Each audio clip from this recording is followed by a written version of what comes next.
Les économistes aiment le dollar, au point d'avoir consacré à la suite les années 2011, 2012, 2013 et même 2014, années du dollar.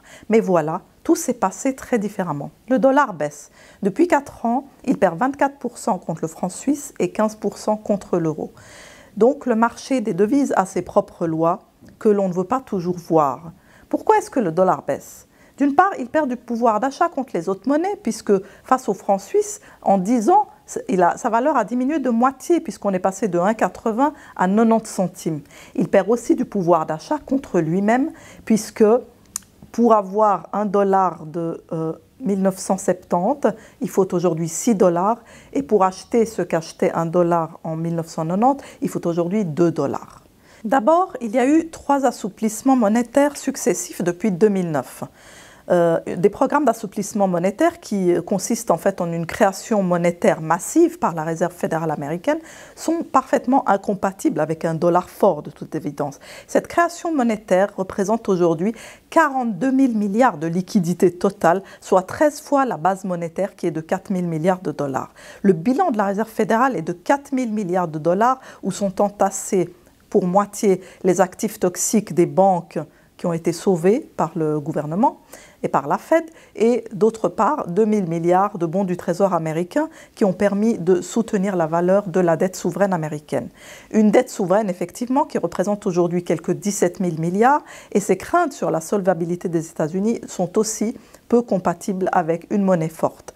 C'est ainsi qu'on voit que cette création monétaire a résulté en une hausse importante, même très forte, du Standard & Poor's américain, et au même moment que les opérations d'assouplissement monétaire faisaient monter à chaque fois la bourse de manière très corrélée à l'assouplissement monétaire, on voyait que chaque fois le dollar baissait face à l'euro au moment même où les assouplissements monétaires avaient lieu. Donc il existe une corrélation entre les hausses du Standard & Poor's provoquées par les liquidités des assouplissements monétaires et les baisses concomitantes du dollar qui font que pour un investisseur en francs suisses par exemple, cette hausse des actions américaines a malheureusement beaucoup moins d'impact une fois que l'effet de change est pris en compte.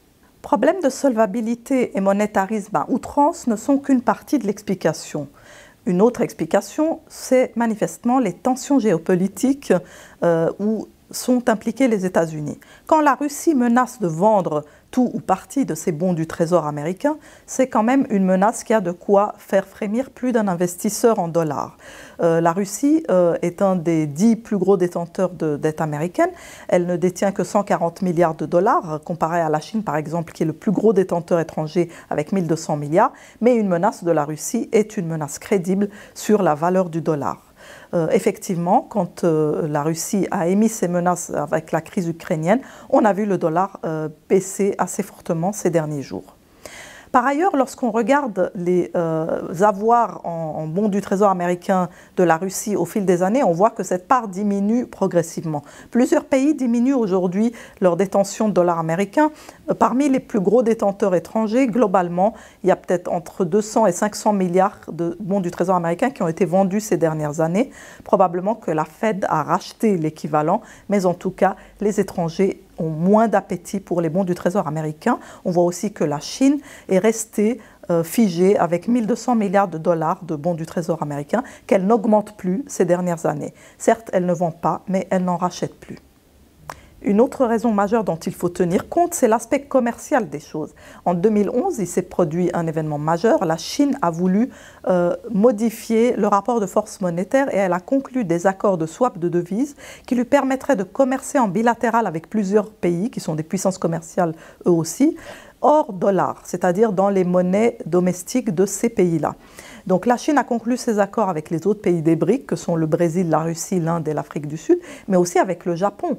Des puissances commerciales majeures ont donc décidé de commercer entre elles de manière bilatérale, sans utiliser le dollar, mais en passant uniquement par leurs monnaies respectives. Ceci va résulter en une chute de la demande internationale pour le dollar dans les flux commerciaux, et donc dans un déclin des besoins de détenir des dollars comme réserve monétaire dans les banques centrales afin d'acheter des marchandises avec du dollar. Mais Il faut noter que le dollar reste à ce jour la principale monnaie de transaction des matières premières et en particulier du pétrole, ce qui veut dire qu'on ne va pas assister à un effondrement rapide, mais à une réduction progressive de la demande pour le dollar pour des raisons commerciales manifestes que je viens d'expliquer, en raison du commerce entre les pays émergents qui se passera de plus en plus du dollar. Il est donc raisonnable d'estimer que d'ici 2050, le dollar se partagera le monde à 30%, 30%, 30% avec l'euro et le renminbi chinois.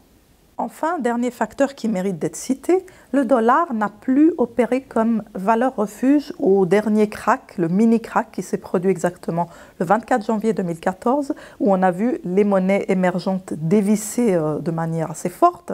On a vu le dollar simultanément baisser, certes pas de même ampleur que les monnaies émergentes, mais en tout cas, il n'a pas augmenté. Donc la capacité du dollar et des bons du Trésor américain à agir comme valeur refuge risque de décliner à l'avenir à mesure que les craintes sur la solvabilité américaine et les craintes de l'endettement qui augmente encore chaque jour aujourd'hui aux États-Unis gagnent les investisseurs étrangers. Bref, les économistes, on l'a vu, adorent se tromper au sujet du dollar et cette année, ils seront probablement encore servis car 2014, à moins d'une crise majeure dans la zone euro ou en Asie ou dans une autre zone, 2014 ne sera pas, encore une fois, l'année du dollar.